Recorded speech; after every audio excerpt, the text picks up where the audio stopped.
Hablemos con Peláez.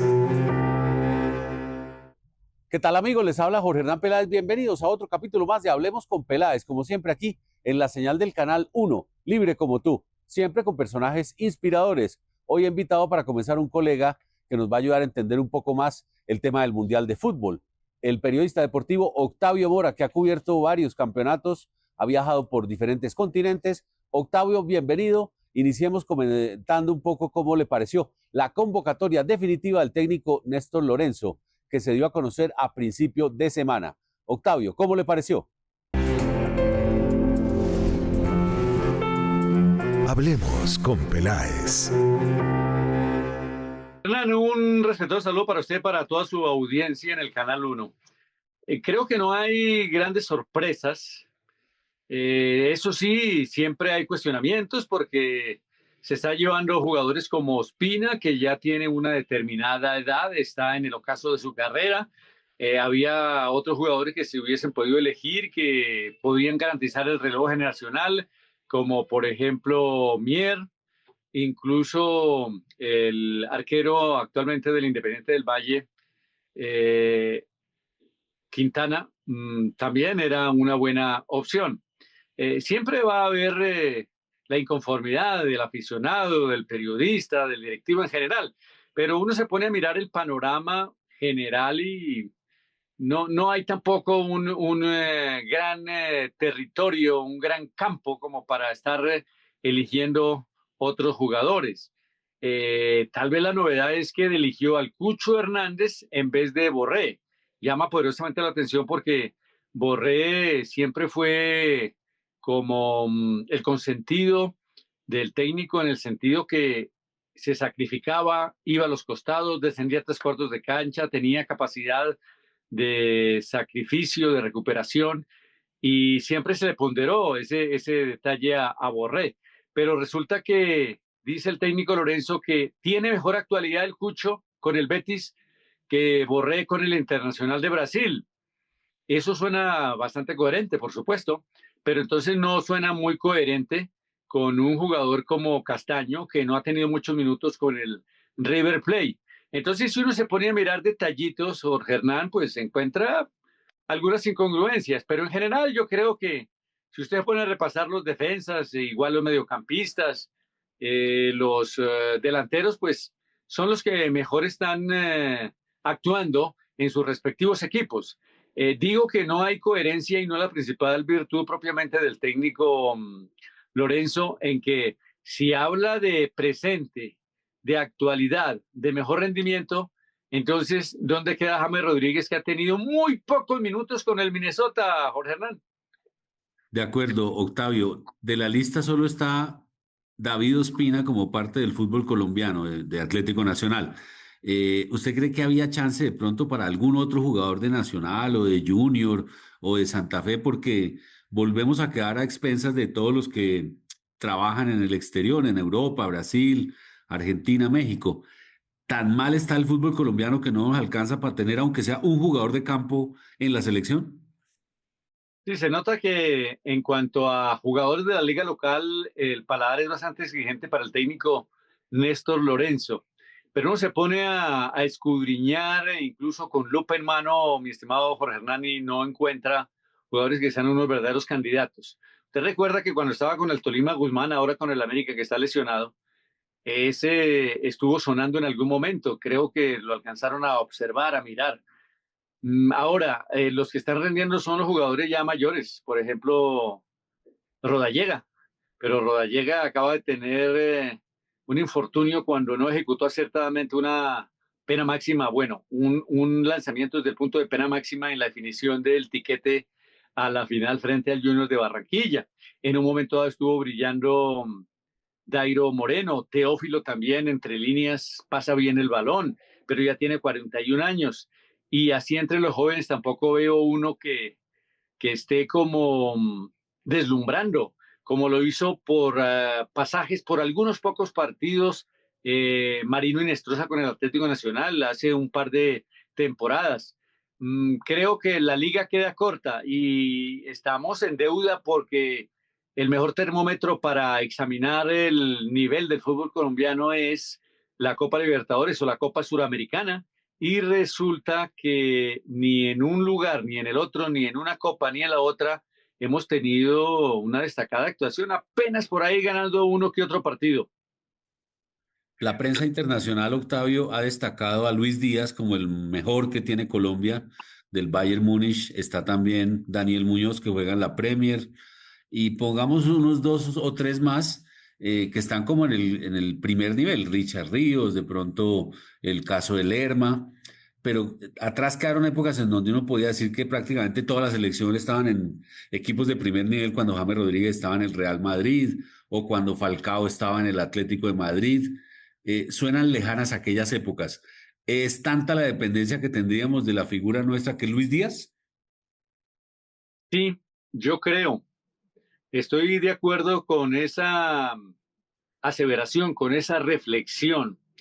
El único que está en un equipo de élite y llegó a la semifinal de la UEFA Champions League es Lucho Díaz, el único que realmente es desequilibrante. Bueno, uno puede admitir la buena campaña de Richard Ríos con el Benfica o de Luis Suárez con el Sporting también de Portugal, pero resulta que el fútbol lusitano, por lo menos en cuanto a liga, no es tampoco de los primerísimos en el viejo continente. Tal vez a nivel de selecciones sí, esos jugadores que actúan en las principales ligas, llámese Inglaterra, llámese Alemania, Italia, España, marcan la diferencia y por eso la selección de Portugal, con Cristiano Ronaldo a la cabeza, sí puede incluirse en la baraja de candidatos para llegar por lo menos a una semifinal en el campeonato mundial. Pero sí, pasaron esas viejas épocas, incluso recuerdo a Cuadrado con la Juve, ya usted mencionó a Falcao con el Atlético de Madrid, el mismo Falcao, aunque estaba apenas recuperándose de una delicada lesión, pasó por el Chelsea, pasó por el Manchester United, pero sin mucho éxito. Realmente fue negativa su calificación allá por la Premier League. Y en ese sentido creo que estamos en deuda. Y también, bueno, yo hubiese querido formular esa pregunta. Yo asistí a la rueda de prensa, pero no hubo oportunidad sino para 4 o 5 preguntas como máximo. Y se quería preguntarle, por ejemplo, por James Rodríguez, con la intuición del técnico, ¿cómo lo observa? Si cree que con 2 partidos de preparación ante Costa Rica y ante Jordania alcanza a adquirir el nivel al menos próximo a su mejor versión. Hace muchos años, por lo menos 10, que no hace una pretemporada con rigor James.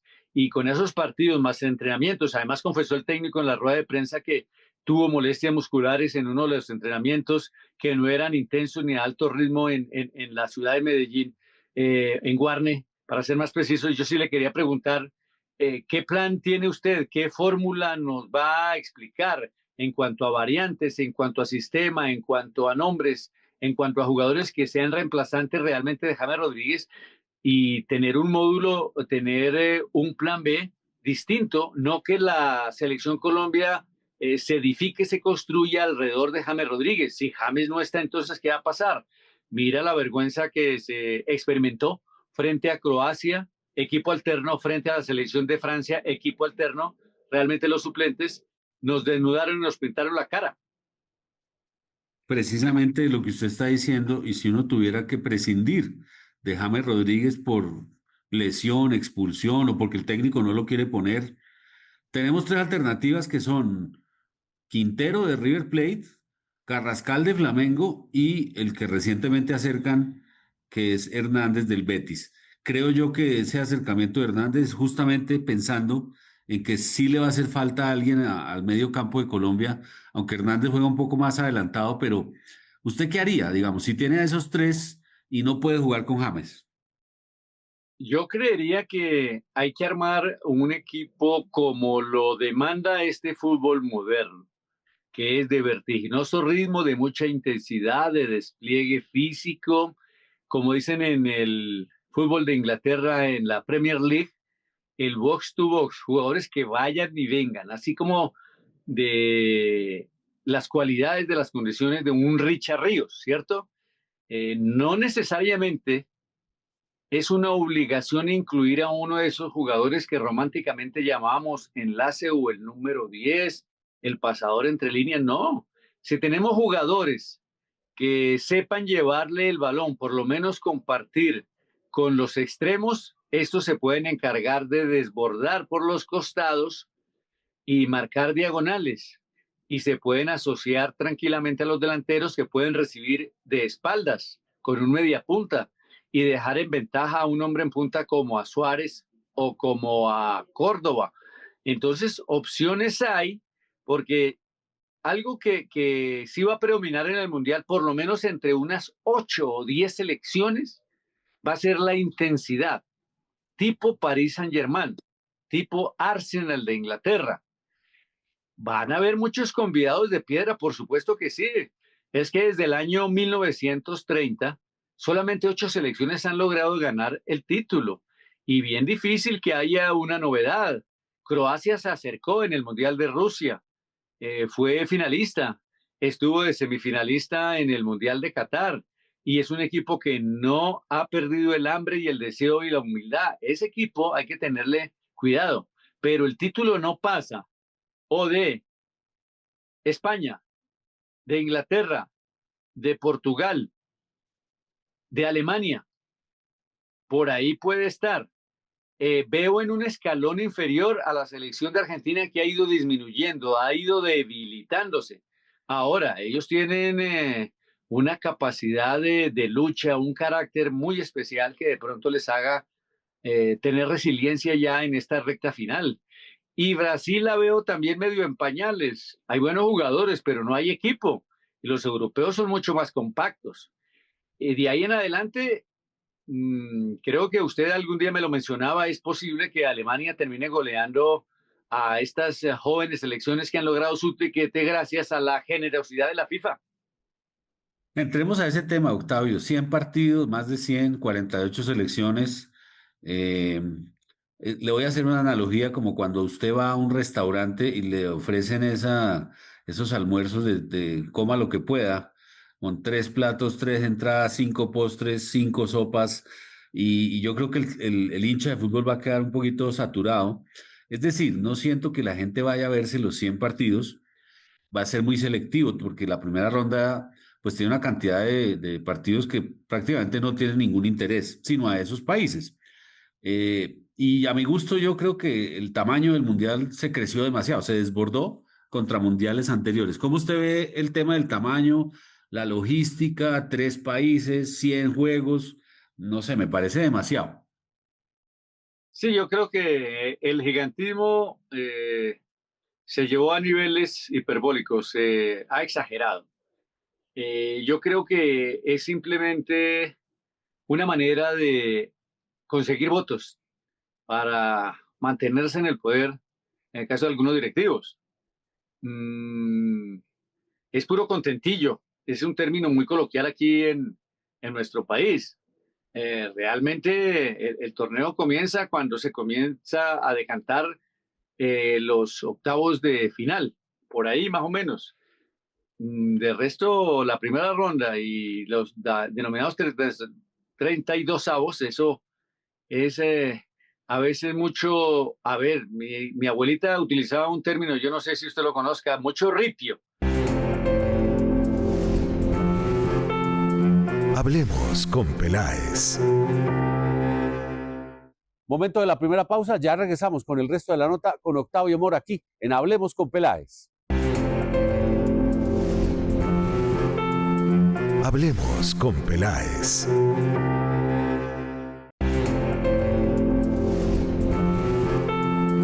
Hablemos con Peláez. Bueno, regresamos con Octavio y le pregunto ahora cómo ve en general la asistencia de los hinchas al Mundial de Fútbol. Ahora, el latino que vive en Estados Unidos, el que tiene papeles de manera legal, de repente asiste, pero de pronto no tiene el músculo financiero que puedan tener otros. Y otros que de pronto tengan algún dinero por ahí ahorrado con ganas de ver algunos partidos, de pronto no se arriesgan porque, entre otras cosas, la Policía Federal va a estar cerca de los estadios, ingresando a los estadios, y esa va a ser una cortapisa adicional. Entiendo que de todas maneras la mayoría de boletas sí se han vendido. ¿Será que se quedan en bolsillos de algunos revendedores o de algunos aficionados? Hay otro drama que de pronto la gente desconoce, pero usted y yo lo hemos vivido, Octavio, en varias ocasiones, y es que la prensa, radio, televisión, periódicos, revistas, y ahora los que están en redes sociales, la prensa para llegar allá a cubrir necesita un operativo gigante, mucha planeación, mucha logística, se requiere personas que sepan de eso para que las cosas no se desborden en costos, y yo siento que de pronto los medios aquí en Colombia y seguramente en muchas partes del mundo están decidiendo declinar de enviar corresponsales porque pues es que cómo toma una decisión uno, por ejemplo, si Octavio Mora o cualquier periodista de una cadena decide perseguir a Colombia, tendría que tener visa de Canadá, por ejemplo, que puede pasar que Colombia vaya a una ronda superior a Canadá, tendría que tener una cantidad de tiquetes aéreos, el tema de hoteles que no está fácil. Y el cubrimiento me parece a mí que también está difícil porque cada vez más las elecciones, como usted lo acaba de explicar, difícilmente dejan hacer una pregunta en una rueda de prensa, no dejan acercar los jugadores, o sea, hay como un hermetismo, por lo menos en el caso de Colombia, no sé si los otros países sea igual, que le deja al periodista muy poca margen de acción, o sea, le queda cubrimiento del color, de los hinchas, de cómo son las ciudades, pero no es como en otros mundiales, o sea, yo me acuerdo haberlo visto a usted en la Alemania, por ejemplo, eh, era muy diferente, la cercanía con las federaciones y la selección era distinta, había cómo trabajar. Ahora yo siento que eso está muy distanciado.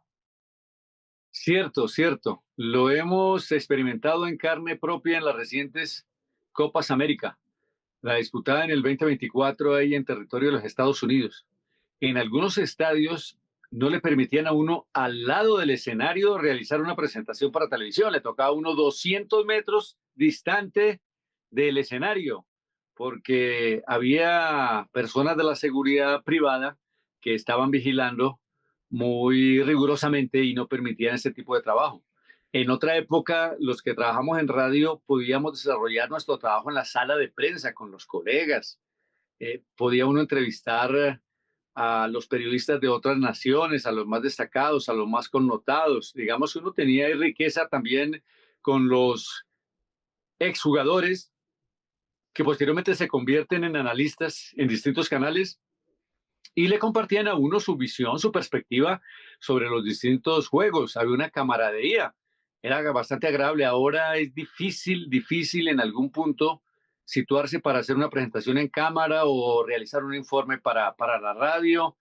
No, es cada vez mucho más restringido. En las zonas mixtas, pues los jugadores tienen la libertad de atender o de seguir derecho. Y muchos simulan estar hablando por el teléfono, así no lo estén, para evadir a los medios de comunicación. Y también depende del momento emocional. Cuando el equipo gana, la mayoría de ocasiones los jugadores asisten ahí y comparecen ante los medios de comunicación. Pero cuando ocurre, por ejemplo, lo vivimos en Orlando recientemente en el partido de preparación del seleccionado colombiano frente a Croacia, que se sufrió una derrota, pasaron 3 horas y media, Jorge Hernán, para que salieran los jugadores a atender a los medios de comunicación y salieron 2 o 3 y los demás aprovecharon pues como esa distracción, esa carne de cañón que tuvieron 2 o 3 jugadores y el resto pasaron así rapidito, simplemente para no ponerle la cara a los medios de comunicación, cuando es una obligación de los jugadores atender a la prensa. Por último, Octavio, ¿usted cree que lo que sucedió hace unos días con el escándalo de Alejandro Domínguez y la publicación del New York Times, donde al parecer se habría apropiado de $5 millones, ¿será que estamos ante un nuevo episodio del FIFA Gate que está empezando casualmente a puertas del Mundial? De repente la FIFA no quiere más escándalos y un poco como que diplomáticamente maneja con discreción el tema y procura resolverlo. Pero si están involucrados organismos de los Estados Unidos, generalmente ellos van hasta las últimas consecuencias, en la medida que tengan una buena cantidad de pruebas, ¿no? Octavio, muchas gracias. Interesantes apreciaciones. Nos veremos muy pronto. La nota completa con Octavio la pueden ver en nuestra página canal1.com.co. Otra pausa, ya venimos. Hablemos con Peláez.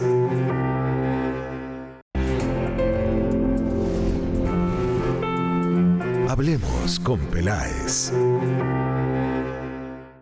Llega Juliana Duque y sus historias solidarias. Juliana, bienvenida. Adelante. Hablemos con Peláez. Hola, bienvenidos a este espacio de noticias positivas.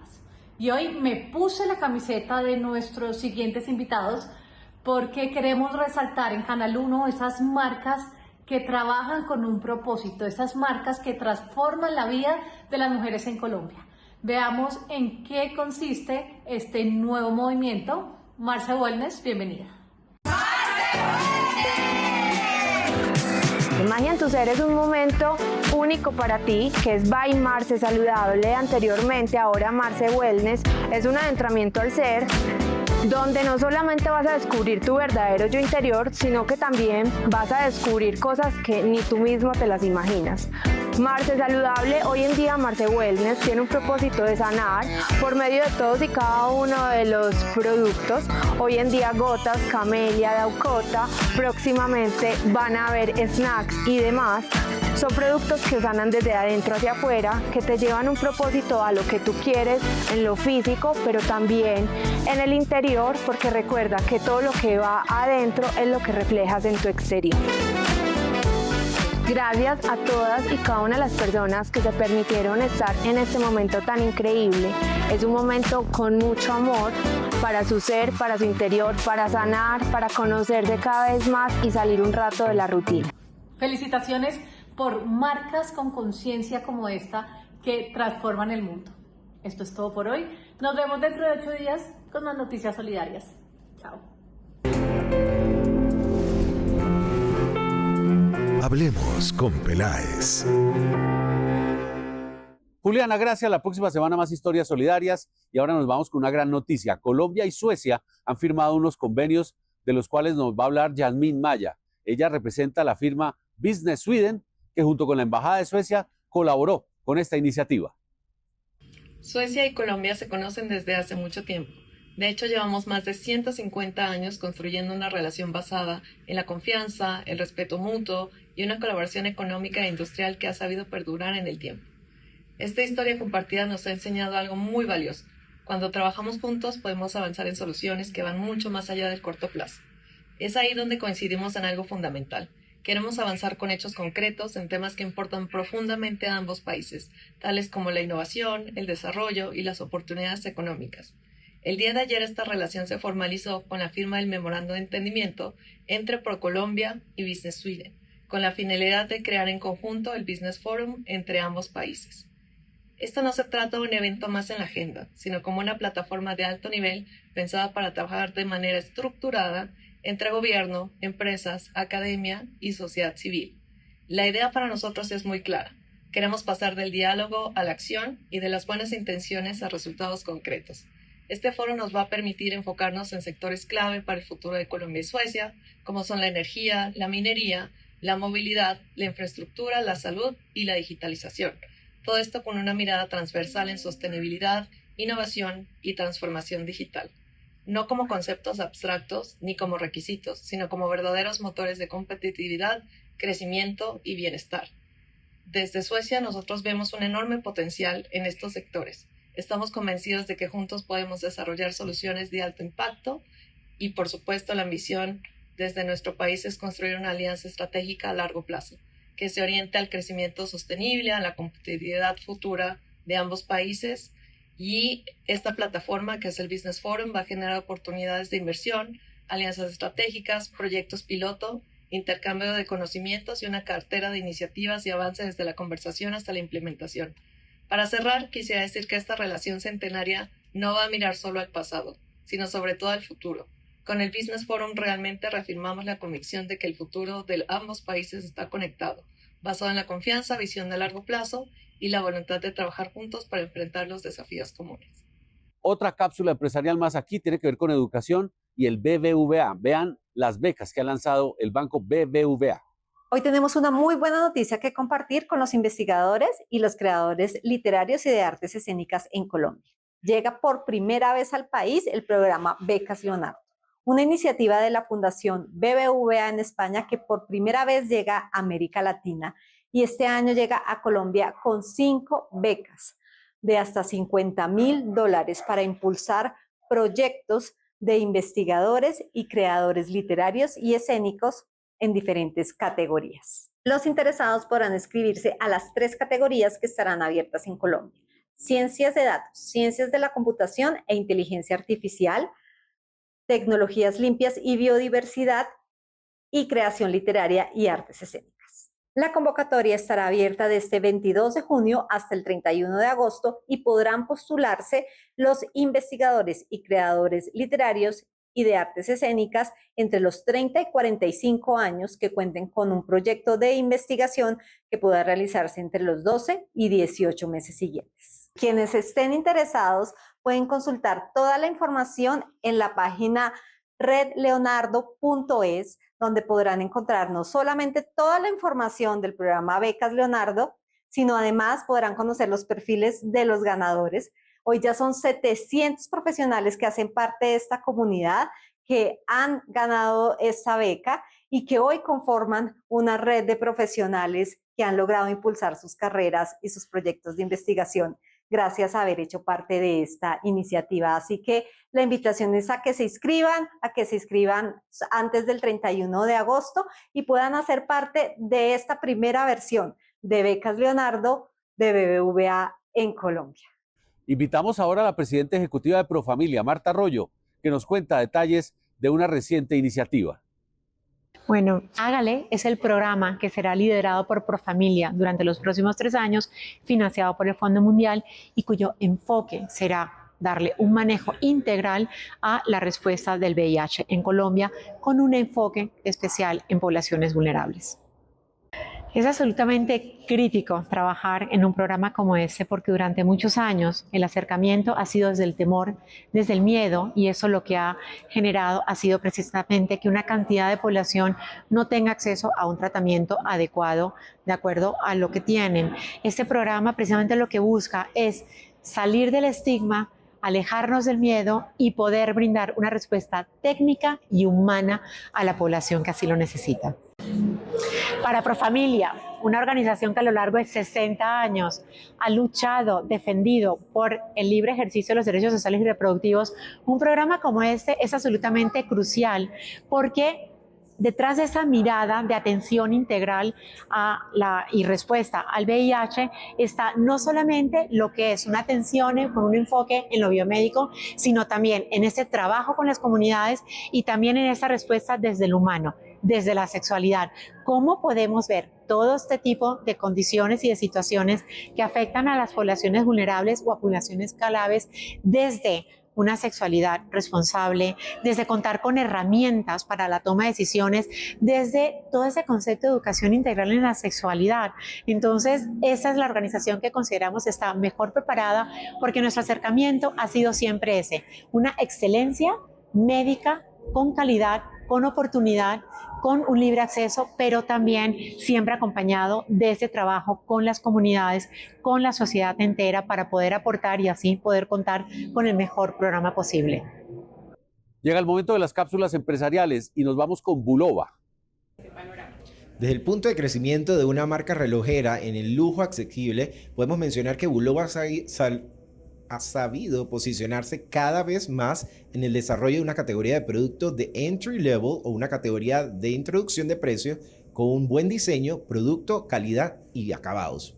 Desde mi perspectiva, más de 16 años de experiencia en el desarrollo de marca, como lo fue Bulova para Panamá, Centroamérica. Ahora tengo desde el lado del punto de vista desde la marca, el desarrollo no solo debe ser de productos, sino contar una historia a través de nuestras colecciones de posicionamiento de marca, desarrollo continuo y por supuesto en Colombia uno de nuestros socios comerciales, Swissport Corp, es uno de los socios estratégicos para el desarrollo continuo de la marca en el país.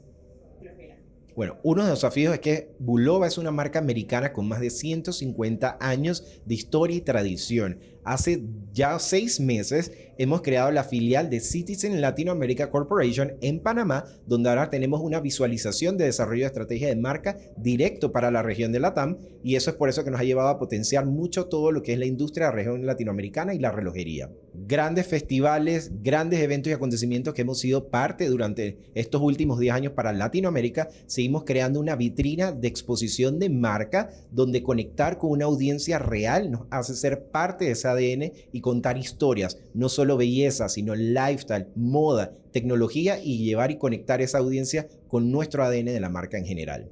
A nivel de tendencia, vamos a seguir viendo las clásicas. Es una tendencia que no pasa de moda, solamente que ahora tienen nuevas variaciones, nuevos tamaños, estilos, colores y diseños. Es lo que vamos a ver mucho en el desarrollo de productos tanto para dama como para caballero. Y por supuesto, historias con productos que han sido lanzados en el pasado, ahora con un nuevo rediseño en el presente.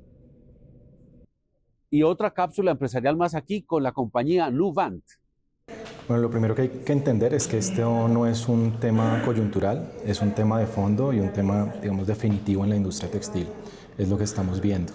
Básicamente todo esto se da por las tensiones geopolíticas, por el cierre del Estrecho de Hormuz, en donde transita cerca del 30% del petróleo a nivel mundial, y esto ha hecho que experimentemos unos incrementos drásticos en nuestras materias primas.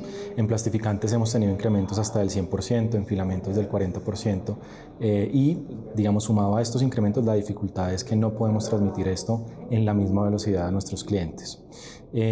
Basados en esto entendimos que ya no se trata de solo buscar eficiencias y de solo buscar bajar los costos. Bueno, yo creo que es un paradigma el hecho de pensar en que la sostenibilidad va en contravía de la eficiencia en costos.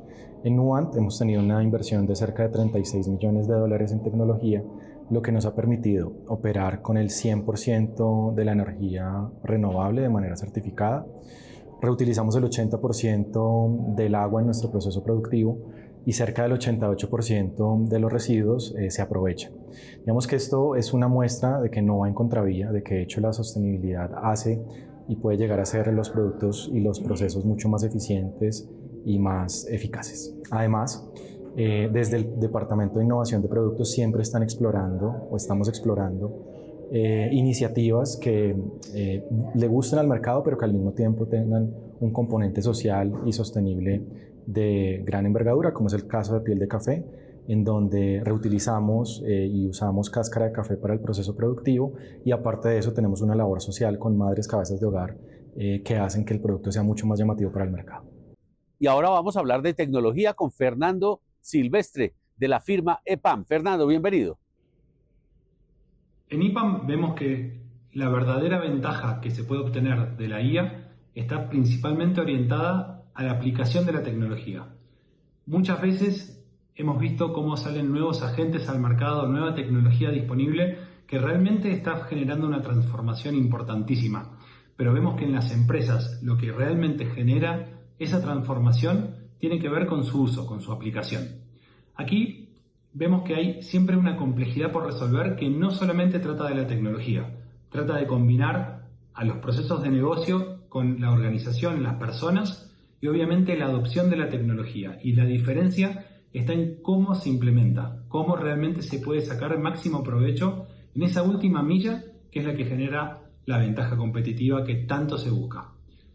Creemos que hay un momento de actuar, hay un momento de poder generar valor y de poder generar una transformación. Y para eso las organizaciones tienen que combinar programas que tengan iniciativas de corto plazo, victorias tempranas, pero también transformaciones estructurales y darse ese permiso de repensar cómo generan valor al mercado.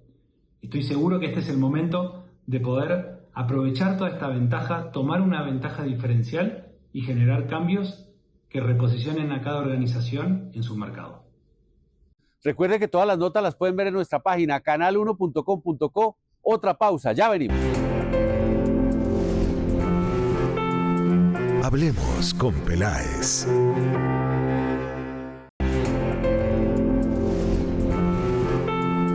Hablemos con Peláez. Siempre con personajes inspiradores, y en esta ocasión alguien de la casa. Por muchos años estuvo al frente de la pantalla en el noticiero CMI. Claudia Palacios recientemente lanzó su 4º libro al mercado y en esta ocasión se lo dedicó a su mamá, quien falleció recientemente. Vamos a comenzar con Claudia preguntándole justamente eso. Claudia, bienvenida. ¿Quién era su mamá? Hablemos con Peláez. Mamá era una grande, era una mujer de esas que empezó desde muy abajo porque venía de una familia pues de muy escasos recursos, desde muy chiquita, 14 años, salió a trabajar, quería ganarse la vida por sus propios medios, quería mejorar su nivel de vida y el de su familia. Y ella fue una grande porque sin tener gran educación logró darle una vivienda a su papá y a su mamá, logró en el momento en que se rompió nuestra familia por violencia intrafamiliar sacarnos a mis hermanos y a mí adelante trabajando pues como una mula, como se dice coloquialmente, crear un negocio de pollos. Primero se quebró, después fue muy exitosa en la plaza de mercado, allá le llamamos Galería, en Palmira. Pues era una grande porque logró lo que muy poca gente logra en un país donde para que haya movilidad social pasan 11 generaciones. Mi mamá de una generación a la otra no solamente logró movilidad social para ella, sino que a nosotros, sus hijos, nos puso muy, muy por encima de donde ella empezó. Bueno, Claudia, hablemos de un tema que pues me causa curiosidad, seguro a los televidentes también. Usted vivió muchos años fuera del país, en Atlanta, cuando era presentadora, una de las presentadoras de CNN en español. En esa época, no sé si su mamá ya tenía la condición o si ustedes ya eran conscientes en su familia de que estaba empezando el Alzheimer. Cuéntenos un poco cómo fue vivir el tema en el exterior cuando se encontraba en Atlanta.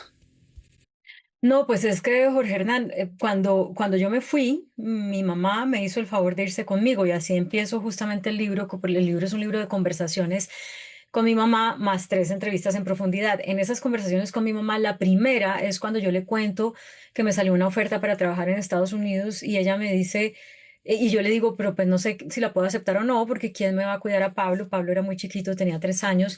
Y ella me dice, pues lléveme a mí. Entonces, yo me la llevo a ella para cuidar a Pablo.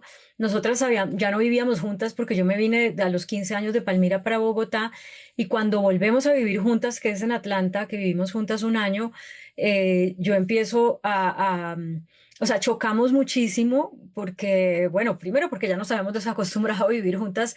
Segundo, pues porque yo soy muy mandona y muy regañona y muy brava, entonces, pues acomodarme a mi mamá y sus modos de hacer las cosas, pues también me costaba, pero también porque, claro, mi mamá ya tenía ahí unos síntomas que no sabíamos que eran síntomas de la enfermedad. Yo pensaba que era que ella estaba más despistada que de costumbre. Y esas cositas, hubo varias que como que en esa cosa de adaptarse uno a un país nuevo, a un idioma nuevo, con un niño chiquito, con un trabajo nuevo, pues en vez de volverse una ayuda para mí, se volvían una carga y por eso chocábamos mucho. Pero yo ahí estaba lejos de pensar que mi mamá pues estaba enferma y mucho menos de Alzheimer. Mi mamá se devuelve, yo duro 7 años más después de eso en Atlanta y ya durante los últimos años empezamos a notar, porque todos los hijos vivíamos fuera de Palmira, que mi mamá era más difícil cada vez hablar con ella porque tenía menos vocabulario, como que se distraía, en fin, pero tampoco pensábamos que tuviera, o yo por lo menos no lo pensaba, que tuviera una enfermedad. Y coincidencialmente, y por eso también digo que Dios sabe cómo hace sus cosas, cuando yo decido regresarme, que es en el 2012, a finales de mediados de 2012, ya mi mamá está en un punto de comportamientos muy raros y en 2013 logramos que ella se deje pues llevar al médico y todo eso y ahí es que le hacen el diagnóstico. Entonces, cuando ya mi mamá es diagnosticada, yo ya estoy de regreso a Colombia y si bien también fue a control remoto dirigir esos primeros años de la operación del cuidado de mi mamá, pues era muy distinto estar en Palmira, en Bogotá, donde uno coge un avión fácilmente y viaja, a estar en Atlanta, donde era pues más difícil viajar. Entonces, también, por eso digo, Dios sabe cómo hace sus cosas, menos mal, yo volví pocos meses antes de que mi mamá fuera diagnosticada y pude estar un poco más cerca. Hablemos con Peláez. Momento de una pausa, ya regresamos con el resto de la nota aquí con Claudia Palacios y el lanzamiento de su 4º libro en Hablemos con Peláez.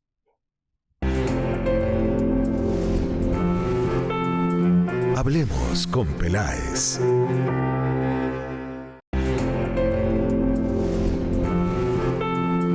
Hablemos con Peláez. Regresamos con Claudia Palacios y ahora le pregunto, Claudia, ¿usted conocía la enfermedad antes del diagnóstico de su mamá? ¿Tenía algún tipo de idea de lo que se venía? He reflexionado mucho sobre eso porque fíjate que yo empecé mi carrera cubriendo salud y cubrí salud por 6 años antes de irme a Atlanta, a CNN. Y yo no recuerdo nunca haber hecho una nota que tuviera que ver con Alzheimer. Y eso para mí es una evidencia de que no se hablaba de ese tema, no le llegaban a uno comunicados de prensa sobre eso, o no se hacían talleres ni nada de esas cosas. Por ende, cuando mi mamá recibe el diagnóstico ya muchos años después, yo digo, yo no sé nada de esta enfermedad. O sea, sé que es una pésima noticia, sé que es terrible lo que viene, pero no sé qué es, no sé realmente qué es y ni cómo se trata ni nada. Entonces yo lo que hago, además también como hermana mayor, pues que uno tiene como ese liderazgo, es empezar a leer, empezar a proponer y digamos que esa fue mi manera de lidiar, y es que, pues porque además es mi manera en general de lidiar con las cosas, es que hay que hacer, muestre, hagámoslo, ¿sí? No, pero lo emocional es otro cuento muy distinto, porque uno sabe que la persona se va a deteriorar, pero ya ver a la persona que va perdiendo sus capacidades, que se va muriendo poco a poco, que se acaban las palabras, que ya no se oye su voz, que ya la persona no sabe cómo usar los cubiertos, que ya la persona no llega el momento de que el pelo está muy largo y ya no puede decir quiero que me lo corten así, así, sino que ya pierde incluso esa autonomía, pues como para algo que uno toda la vida ha hecho. O sea, son esas pequeñas cosas que se van perdiendo y que uno va viendo cómo la persona se muere, eso le coge a uno el alma como hija y pues por lo menos a mí eh, me la arrugó, me la estiró, me la amasó, me la volvió nada, porque pues ver al ser amado, a la madre, que es un ser tan importante en la vida de cualquier persona, irse así, muriéndose cada día un poco y que esto dure 13 años, pues es algo realmente muy, muy doloroso. Y por más que uno lea, por más que uno hable con médicos, por más que uno reciba asesoría, pues no alcanza a poder decir, bueno, está bien. Ahora, yo lo que sí es que, y en eso hay un contraste respecto a otras personas, no solamente de mi familia, sino lo veo en diferentes familias con esto, yo fui muy con los pies sobre la tierra desde el principio, o sea, yo leí, entendí que eso no tenía reversa y entonces siempre desde que mi mamá perdió ya como esa autonomía que yo sabía que para ella era importante para su dignidad, su modo de concebir la vida, la calidad de vida, en el momento en que ella perdió esa autonomía, pues yo siempre pensé, hay que tomar una decisión que le permita a mi mamá morir dignamente, no según mis parámetros, según los parámetros que yo sabía que ella tenía. Entonces, eso no se pudo hacer porque no estábamos de acuerdo, pero por eso yo soy muy insistente en decirle a la gente, este libro no es para contar mi historia personal, este libro es para decirle a la gente, mire, hablemos a tiempo de 3 cosas a las que les huimos: envejecimiento, enfermedad y muerte. Todos nos vamos a envejecer por más que nos estiremos y nos pongamos votos y todas esas cosas. Todos nos vamos a enfermar. La gente que llega al último día de su vida sin alguna enfermedad es un porcentaje diminuto. Y es muy probable que en esa enfermedad perdamos nuestra capacidad de decidir. Entonces es mejor que dejemos un documento de voluntad anticipada sobre qué queremos que hagan con nosotros cuando no podamos decidir. Y todos nos vamos a morir. Entonces también aprovechemos eso para vivir la vida de una manera con más propósito y más felicidad, pero también para dejar todo organizado, para no trasladarle a las familias una cantidad de decisiones que crean discusiones y que dejan heridas. No, eso es dolorosísimo. Hasta eso se perdía. Yo lo que veía era una mirada de mucho sufrimiento. Eh, en un momento, y bueno, por más que a mí la geriatra me lo ha explicado muchas veces y lo explica en el libro, porque yo entrevisté ahí a la geriatra que atendió a mi mamá y que nos acompañó a nosotros, ella me explicaba esa mirada de sufrimiento o a veces esas lágrimas que se salen no están asociadas a que la persona se esté sintiendo triste o que la persona esté siendo maltratada, o que tenga frío, o que tenga dolor, o porque ya el cerebro de esa persona está dañado. Entonces no hay una conexión como para uno decir hay una causa-efecto acá.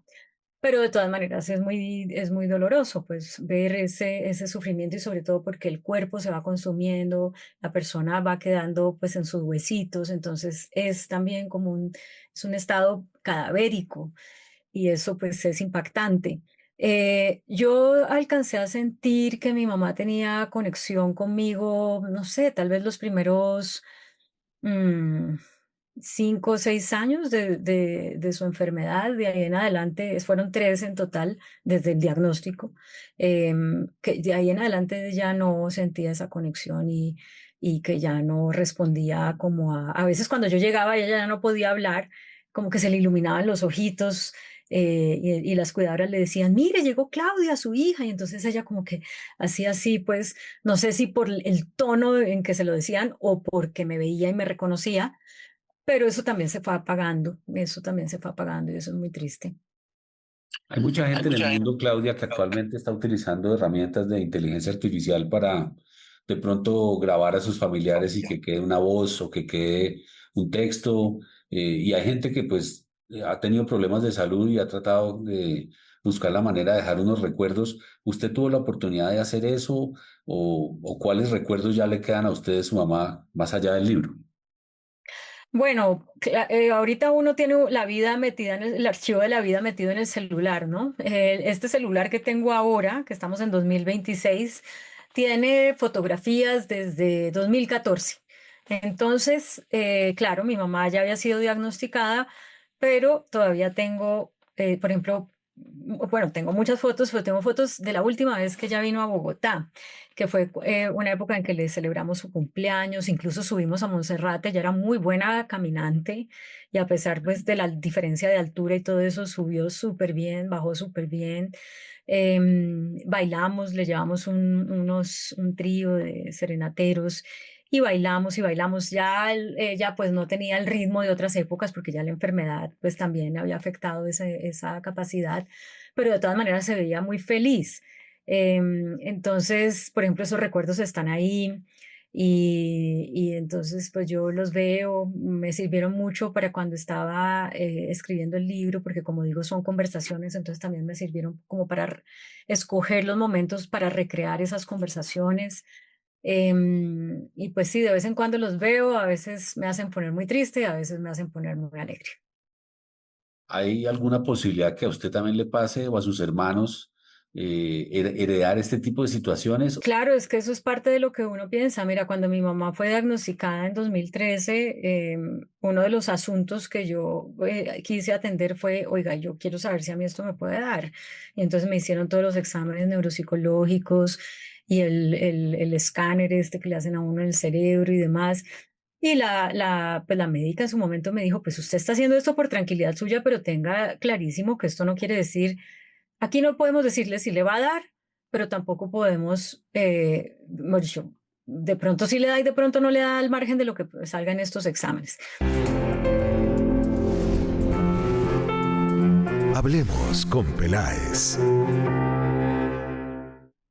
Claudia, gracias, mucha suerte con el lanzamiento del libro, seguramente le va a ir muy bien, y ojalá muchos colombianos lo lean, no solo por lo que dice ella, sino para que en sus propias familias también tengan en cuenta que esto les puede pasar, no solo con esta, sino con cualquier enfermedad. Les habló Jorge Hernán Peláez, los espero la próxima semana aquí, nuevamente en otro capítulo más de Hablemos con Peláez, por la señal del Canal 1, Libre como tú. Mañana gran cubrimiento de nuestro canal en las elecciones de primera vuelta presidencial.